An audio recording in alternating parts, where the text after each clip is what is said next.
Chapitre 9. Arpin de la montagne. Yvain s'éloigna, toujours suivi de son lion. Après avoir cheminé quelque temps, ils arrivèrent devant un château fort, entouré de toutes parts de murs si solides, larges et élevés, qu'ils n'avaient vraiment rien à redouter des mangonneaux ni des perrières. Mais à l'extérieur des murs, tout avait été rasé. Il n'en restait debout ni bâtisse, ni maison. Vous saurez bientôt pourquoi, je vous le dirai, quand le moment sera venu. Monseigneur Yvain se dirigea tout droit vers le château. Aussitôt, 7 jeunes garçons, ayant fait abaisser le pont-levis, vinrent au-devant de lui. Mais, apercevant le lion, ils furent saisis de terreur, et, craignant d'être blessés ou dévorés, ils prièrent Yvain de bien vouloir laisser l'animal à la porte. « Il n'en est pas question, répondit Yvain. « Je n'entrerai certainement pas sans lui. Vous nous hébergez tous les deux, ou bien moi aussi je resterai dehors, car je l'aime comme moi-même. Cependant, soyez tout à fait sûr que vous n'avez absolument rien à craindre, car je le surveillerai attentivement. À la bonne heure !» Ils ont alors pu pénétrer dans le château. Des chevaliers, des dames, des serviteurs et d'accortes demoiselles viennent saluer le nouvel arrivant, l'aident à descendre de cheval et à retirer son armure. « Soyez le bienvenu parmi nous, lui disent-ils.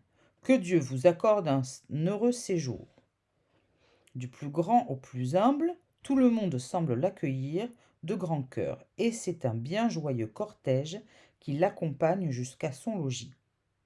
Soudain, la tristesse s'empare d'eux et efface d'un seul coup toute leur joie. Ils se mettent à gémir, à pleurer, à se griffer le visage.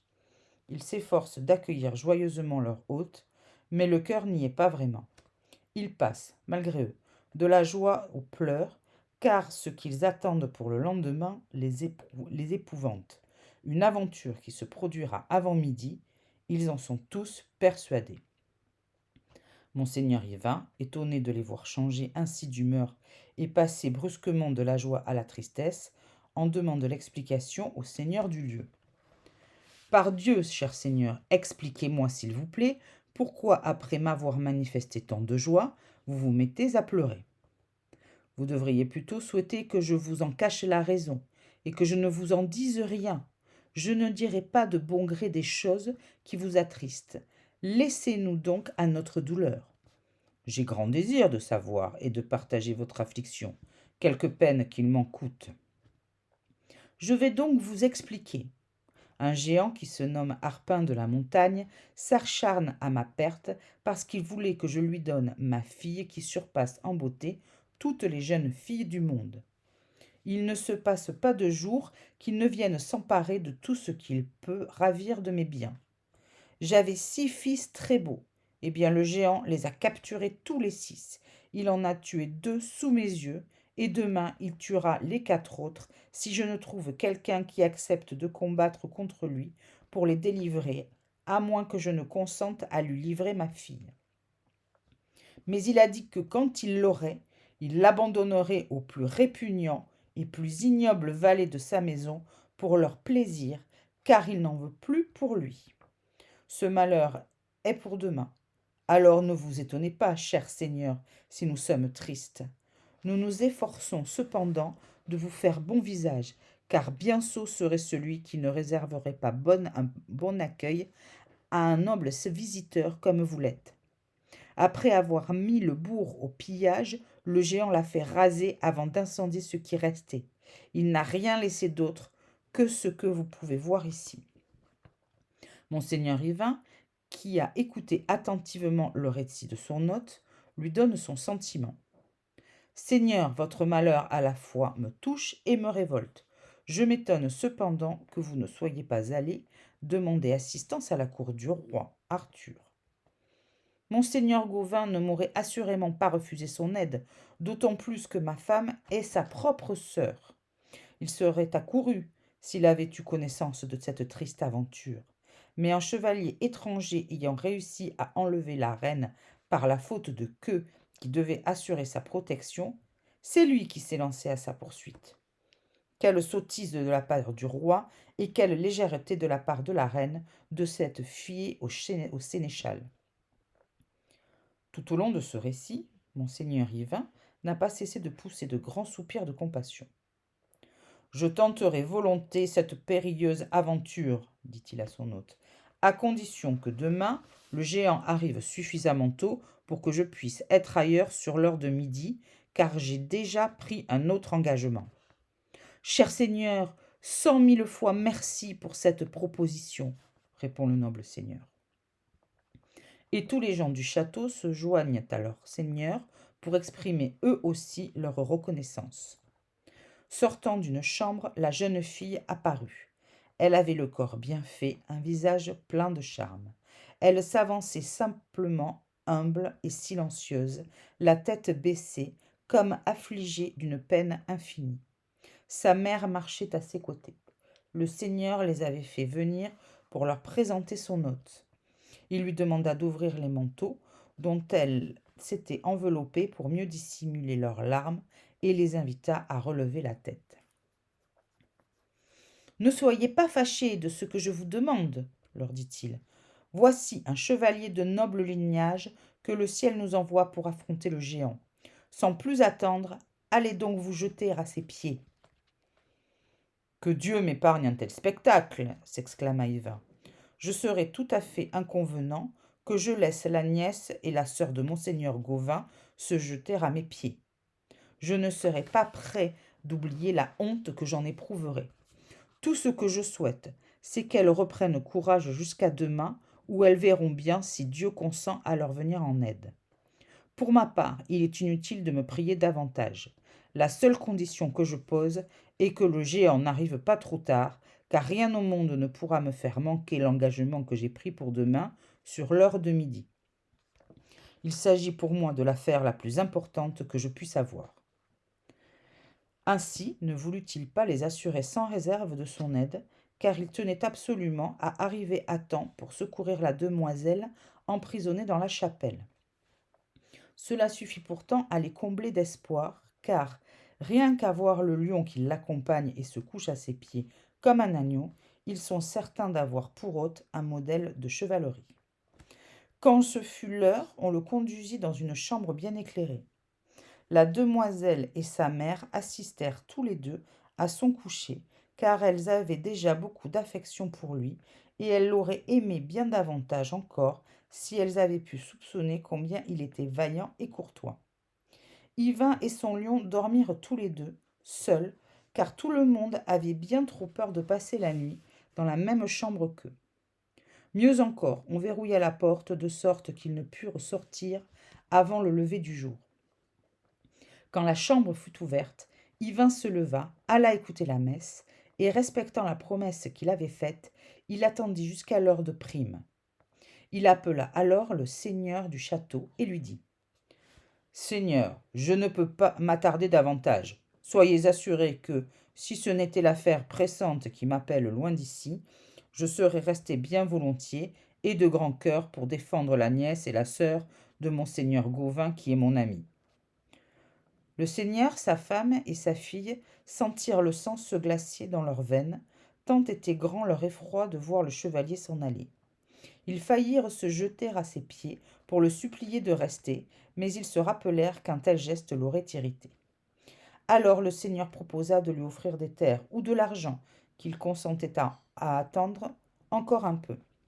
« Dieu me garde d'accepter quoi que ce soit, répondit Yvain. Alors la jeune fille, éperdue, éclatante en sanglots, l'adjura au nom de la reine du ciel et des anges, au nom de Dieu et aussi de son Gauvin, qu'il prétend connaître et aimer, d'attendre encore un peu avant de s'en aller. Entendant ainsi invoquer le nom de son plus cher ami, Yvain est gagné par une immense pitié qui ne peut retenir un soupir tant il est bouleversé. Pour rien au monde, il ne laissera livrer au feu la demoiselle à qui il a déjà promis son aide. S'il arrive trop tard, il se donnera la mort ou, pour le moins, en perdra la raison. D'autre part, penser à l'extraordinaire générosité de monseigneur Gauvin et ne pas pouvoir différer son départ lui est un supplice insupportable qui lui brise le cœur. Déchiré par ce cruel dilemme, il n'est pas encore parti, il s'attarde. C'est alors que le géant survient à vive allure.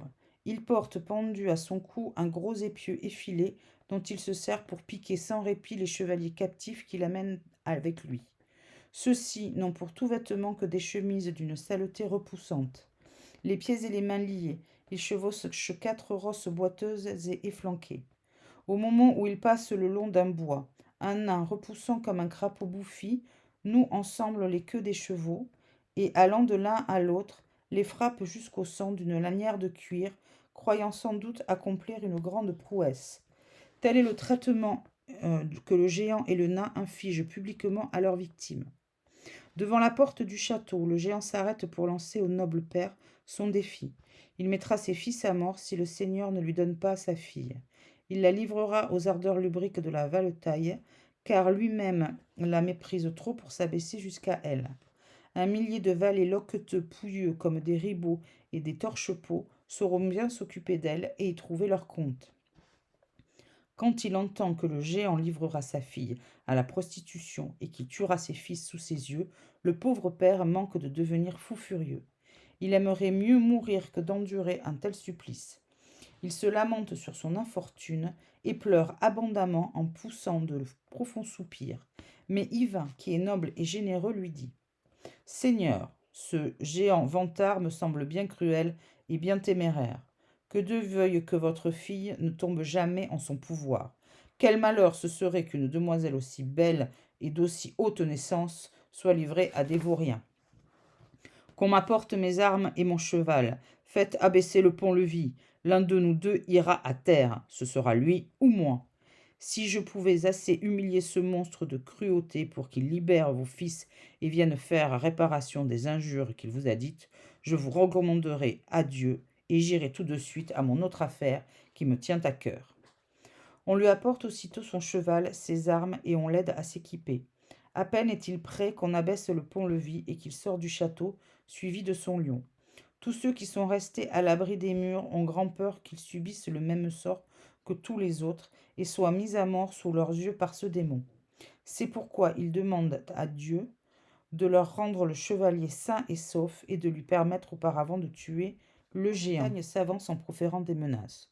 Celui qui t'a envoyé ici ne devait guère t'aimer. Il ne pouvait pas trouver meilleure vengeance de tout le mal que tu lui as fait. Trêve de bavardage, réplique Yvain, fort peu impressionné. Tu me fatigues avec tes paroles oiseuses. Fais de ton mieux et moi de même. Yvain, qui a hâte d'en avoir fini pour pouvoir s'en aller, fonce sur son ennemi et va le frapper en pleine poitrine, seulement protégé d'une peau d'ours. Le coup transperce la peau et du corps jaillit le sang en guise de sauce où trempait le fer de la lance. Le géant, lancé lui aussi à vive allure, brandissant son épieu, heurte violemment Yvain et le fait ployer sous le choc. Yvain tire l'épée dont il s'est frappé de grands coups. Le géant, trop confiant dans sa force, ne daignait même pas porter d'armure. Alors, du tranchant de l'épée, Yvain lui ôte un morceau de joue, assez grand pour faire une grillade. L'autre riposte si violemment qu'Yvain pique du nez sur l'encolure de son destrier. À ce coup, le lion se hérisse et se prépare à venir en aide à son maître. Poussé par la fureur, il bondit de toutes ses forces. Ses griffes fendent comme une écorce la peau dont était revêtu le géant, arrachent un gigot jusqu'à la hanche avec les nerfs et les muscles. Le géant, grièvement blessé, beugle et mugit comme un taureau. Il brandit à deux mains son épieu pour frapper le lion, mais l'animal ayant fait un écart, le démon manque son coup et l'épieu s'abat sans blesser personne.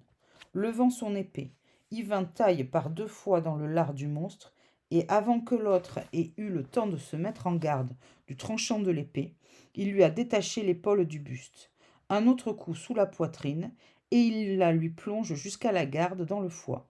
Blessé à mort, Arpin s'effondre avec fracas, comme un chêne qu'on abat. Puis ce fut la curée.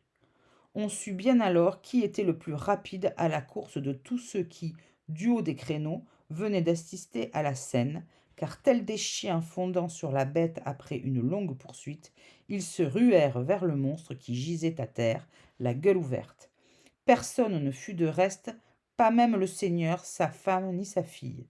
Quelle joie aussi pour les 4 frères, après tous les maux qu'ils avaient endurés. Tout le monde savait bien qu'il était impossible de retenir plus longtemps monseigneur Yvain, mais on le pria de revenir séjourner plus longtemps pour son plaisir, quand il en aurait terminé avec l'affaire qui le pressait tant. Yvain répondit qu'il ne pouvait rien promettre, ignorant si l'issue lui serait ou non favorable. Il demanda au seigneur d'envoyer sa fille et ses 4 fils auprès de monseigneur Gauvin pour lui raconter l'exploit qu'il venait d'accomplir, car il est vain d'accomplir des prouesses si l'on ne fait pas en sorte qu'elles soient connues. Il serait trop injuste qu'un tel fait d'armes soit passé sous silence. Nous ferons ce que vous demandez, mais dites-nous au moins comment appeler le seigneur dont nous ferons l'éloge devant monseigneur Gauvin. Nous ne savons même pas votre nom. La seule chose que vous pouvez lui dire, c'est que je m'appelle le Chevalier au Lion.